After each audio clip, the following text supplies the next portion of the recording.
Are you a single woman who's been living her very best life? Girl, me too. Get in here. Welcome to Empowered by Her Picket Fence. I'm Stephanie, and I'm not a celebrity or a social media influencer. I'm a single woman, a single mother, and a women's empowerment blogger. And it's time for us to come to the mic and let people know what's really good with single women. And you know this show is always going to keep it short and cute. So go grab that latte because we're about to get into it. What's up, guys? Welcome back. Question: are you tired of people asking you why you are still single and where is your husband? Me too. Get in here because that's what we're going to be getting into this week. But before we do that, if you haven't already, follow the show. And I'm also on Instagram, guys. So I'm semi on Instagram. So if you're looking for some more empowerment while you're scrolling during the week, hit me up on the gram. Check me out at Her Picket Fence. Okay. So let's get into it. All right. As women, can we all agree that marriage has been ingrained in our culture and society as the end goal, full stop? You're getting married no matter what. I mean, I can remember, this might sound silly and actually low key embarrassing to admit, but I was one of the girls that drew hearts on her notebook and made a list of guys that I would marry, sadly, because I knew it was important. I knew it was something that was going to be done no matter what. Back in the day, people used to call marriage the other degree because women were literally sent to college with the strict instructions to find a husband while they were there. Can you believe that? I didn't get that memo for sure. But I think for us women, we take so many different paths as we grow and journey into adulthood. For some of us, it does lead to a traditional family, the traditional family that society has put on a pedestal forever. And we do get that house with a white picket fence, 2-car garage, Target on Saturdays, and soccer practice. But some of us, including myself, have never been married. And we are carving our own paths. And I look at it as like we are literally salmon fighting upstream against society's strong current that wants to tell us that if we don't get married, our lives don't count as much. Our lives don't matter as much. And that very idea threatens to disqualify us in some ways because in society's eyes, and it may vary depending upon where you live in the world, but in society's eyes, we have failed, meaning unmarried women, to meet the traditional markers of success. I'll tell you a little bit of my story. So my college days and my early 20s were focused on getting a degree so I could parlay that into a successful career. That was my focus. That was one of my goals. I definitely wasn't thinking about marriage. I literally view the college guys as entertainment while on location, like as if I'm on set, on a movie set. This is entertainment, something to do while I'm here trying to get this degree, but really nothing beyond that. I really enjoyed this period of personal growth with no expectations. And I don't think I could have really focused on my own personal growth if I was spending all my time scouting for my future husband. And then as I finished school and moved squarely into my 20s, my focus changed a little bit more. So it was like this. Okay, you're going to crush your career, pay your rent on time, Stephanie. Absolutely. Save money for cute outfits that I could wear to the club and save money for the occasional drink that I would buy myself at the club. That was it. I think my focus might have been different from some. It might be similar to some of you. I'd love to hear. Let me know what your 20s looked like. What were your goals? Did you think about finding a husband in your early to mid 20s, or were you just kind of like, I'm doing me? But I kind of see the move toward marriage or the quest for marriage in your 20s as kind of like the commitment game. It's like running a 4x1 relay race. If you don't know what a 4x1 is, there's a 4x100 meter in track and field, and everyone runs a quarter of the track, and you pass off the baton to the next person in the first, second, third, and fourth leg. And I think after college, college, as women, or anyone really, we all start off at kind of like the same place. It's the gun goes off, the race starts. Some of us in one team's going to power through by sheer will and land that exclusive relationship and commitment that will ultimately lead to marriage. Okay, so the first leg, which was a great leg for me, a great time for me because we were all starting off at the same place and I felt none of the pressure that would come later, where everybody's just dating, no strings attached. The second leg, though, is basically finding that special someone and becoming exclusive. Okay, exclusive being the focus here. Some men must be dragged kicking and screaming, while others might walk into the exclusivity cage, for lack of a better descriptor, with great resignation. I mean, getting a guy to be exclusive was gold for women, right? We're like, okay, well, we haven't had that conversation yet. Do you remember that? I do. And getting a man to the point of exclusivity in our 20s was like a big deal. Now, how long you stay in the second leg is everything. If you overstay and you aren't able to get to the exclusivity part of the relationship, you will see your youth get sucked out of the window like that ticket that you forgot was on the dashboard as you're pulling out of your parking spot. Now, I'm a creature of habit, so if I'm comfortable with something, I can relax into it and chill, and I literally have to be pried away. That's probably like one of the things that I don't love about my dating process earlier on in life. This is also around the time in the second leg when the temperature checks start. Like we start dropping those very real, productive questions on the guys like, where do you see this going? Do you see me in your future? Do you want a family? I mean, I think it's important to ask those questions. I don't know that I was so forthcoming. I think I was a little nervous about what the answers would be. So I don't think I asked that much at all. But, if the response is positive and the guys are like, oh yeah, for sure. It's me and you. It's a we are doing it all together. I want you to be the mother of my children, blah, blah, blah. If you get a positive response, you have been ushered into the third leg. And that is a pending engagement. That's the third leg of the 4x1. Now, on the flip side, if your response was negative to, where's this going? That discussion doesn't go well. Then some of us drop the ultimatums. And while some women eventually do get men to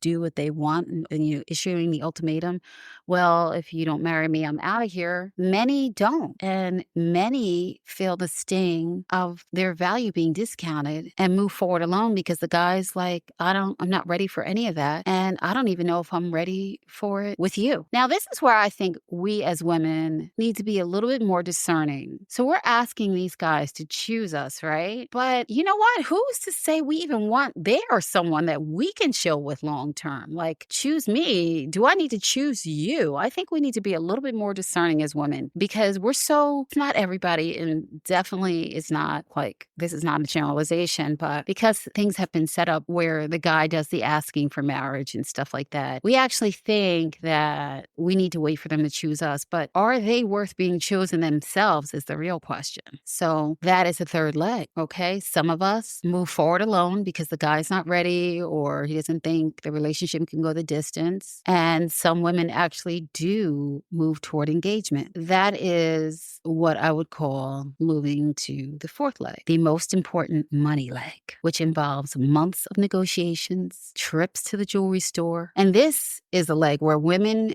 who were lucky enough, I say that sarcastically, to be chosen receive their crown. That is when they get their ring. And that is when they are validated by this guy that says, okay, you're the one I'll marry. But again, I say to all women, shouldn't we be the ones making that decision as well? Why is it one-sided? Why are we waiting? Why aren't we evaluating whether they make the grade? Do they make the grade? Or do we just want to get married? Questions. Now, for myself, I saw this going on. Had some serious relationships, some not so serious relationships over that time period, 20s, early 30s. And I honestly can't say that when my friends did start getting married, late 20s, early 30s, that I was envious. I can't say that. But I will say I was concerned. I was concerned because I was conflicted. I wasn't necessarily in the space or in the right relationship to consider marriage. But I also wondered if I was making a mistake by not being more considerate of society's supposed timeline for women in marriage. And when you look around and see so many people doing one thing, you wonder, even if it's not like you're not in the best position, should I be doing this too?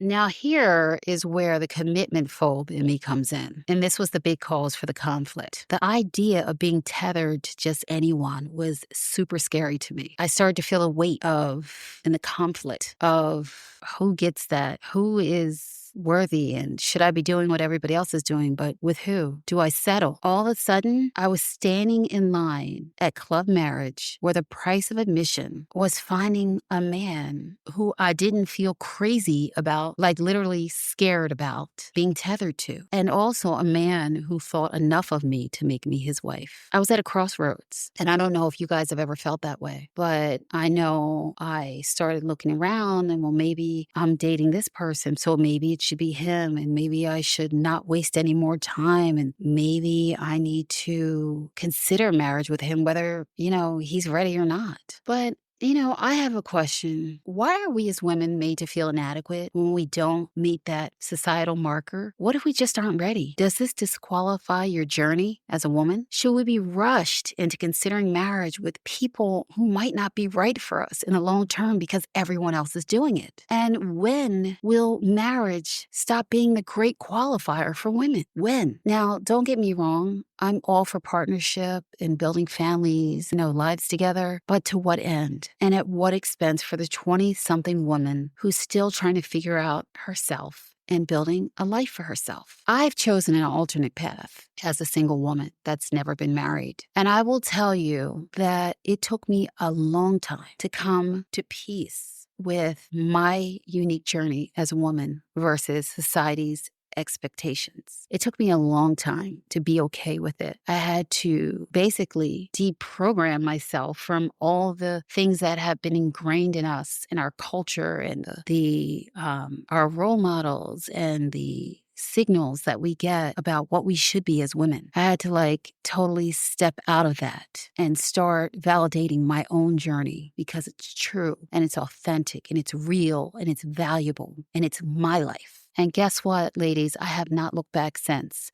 So I encourage you to validate your own experience, take your own journey in life, and do it unapologetically. The great writer Maya Angelou quoted, and I love this quote. She said, "I wouldn't take nothing for my journey now." And that is absolutely how I feel. I don't have any regrets. I do. My only regret would be that I didn't start living authentically and for myself and believe in myself earlier. When I was racked with self-doubt and looking around at what everybody else was doing, everybody else was getting married, having kids, whatever they were doing, that was my only regret, that I didn't say, you know what, so what, earlier. But you know what? Everything doesn't have to happen at the same time, and it's never too late to arrive at a place of self-love and acceptance. And I take even that one regret as part of my journey, and I embrace it. So I say to all women out there, embrace your journey, your unique journey. Forget about what everybody else is doing. Forget about what society says or measuring your life next to what everybody else is doing. None of it matters. You matter. And with that, I have 3 empowerment moves for you. Number 1, be at peace with your chosen path. Full stop. This is your one life. You live it your way. Number 2, don't rush into marriage. Marriage takes 2 people, and you need to be on the same page, and you need to have similar goals. And you need to have a love and respect and a deep friendship to go the distance. So choose wisely. Don't just wait to be chosen. You choose him. If you want to be married, you do the choosing too. Does he meet your requirements? It's not just about you waiting for him to feel like you're good enough or you're worthy of being his wife. Is he worthy of being your husband? And number 3, determine what qualifies as a good life for you and live it, because you are the captain of your own ship and you are doing this thing. Whether you are single or married, you can have a great life. My take is that it depends on what you want from your own life. And your 20s are such a period of self-development. Do not cheat yourself out of that because of what everybody else is doing. Make men audition for a role in your life as well. So on that note, it's time to get into, girl, it's time to leave.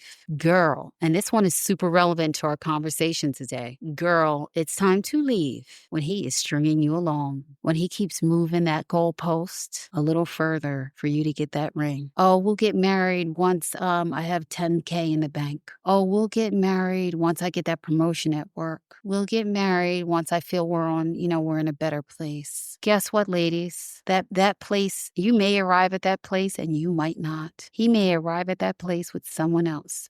So I'm here to tell you that if he is stringing you along and you know what you want for yourself and marriage is your end goal, before 1 year turns into 2, turns into 5, turns into 10, think about your own timeline and that's how you move forward. If he doesn't meet you in the middle on your terms, on your timeline as well, then guess what? It's time to leave. Get your keys. All right, guys, meet me right back here next week. And don't forget to hit that follow button and leave a review. And tell all your friends because the single girls just got the mic.